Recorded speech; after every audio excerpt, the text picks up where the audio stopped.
My very best friend who helped me with the homeless shelter, her husband took an AK-47 and shot and killed her, and then he killed her mom. And so those 5 kids, they were all there. In 5 minutes, they lost their mom, their dad, and their grandmother. Fast forward, and on the 17th day of the 7th month of the year 2007, the family living in my house went to the size of 7 with children ages 7 to 17. It was the most difficult thing I have ever done in my life. I did not want to do that. We ended up going to Haiti in 2011 for Christmas, and it was the year after the devastating earthquake. We went there, we found an orphanage with 17 girls. I came back to the U.S., and I reached out to every organization I could find. And I was like, I met these kids. They changed my life. I think if somebody would bring them here, and everybody I reached out to was like, ma'am, you're an idiot. It's not going to happen. It'll never happen. In 2016, those 30 kids got on a Delta flight with me and came to America. And effective today, 22 of those 30 children are now living here in the United States legally. They have either been adopted. Can your mess become your message? Apparently.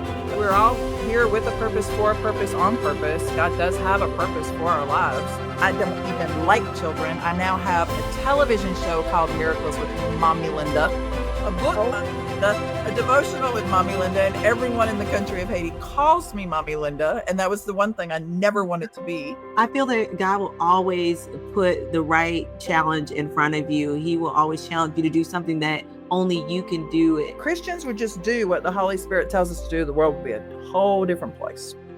My God. You said that your life now isn't what you expected, but it is exactly where you feel that you were called to. What did that realization look like for you? My first 2 pregnancies, they were all very normal, and then found out I was pregnant with Noah. And it was very early on in his pregnancy when we found that there was something more going on. It turned into just kind of a mad dash until he was born, of high-risk clinics, different specialties, going to a higher trauma. Everything shifted. They found fluid on his brain. This is a really big deal. We don't know what this means. It could be infection. It could be this. It could be genetic. My husband, he's really been my rock through all of this. At the times when I would, doubt and worry, he was like, no, we're good. Nothing's wrong.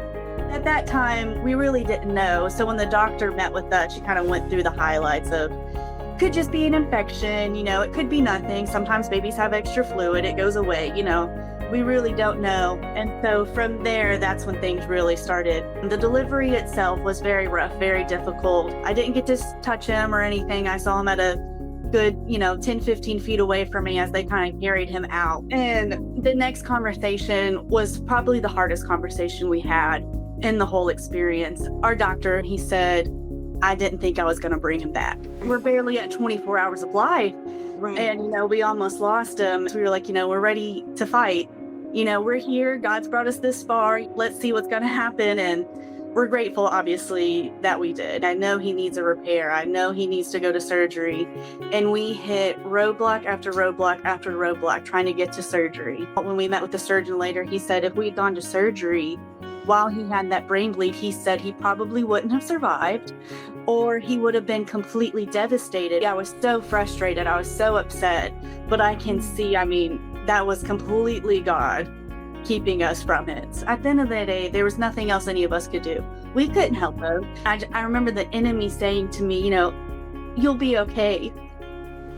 If he dies, you can make it through that. And then I said no. And chose to fight.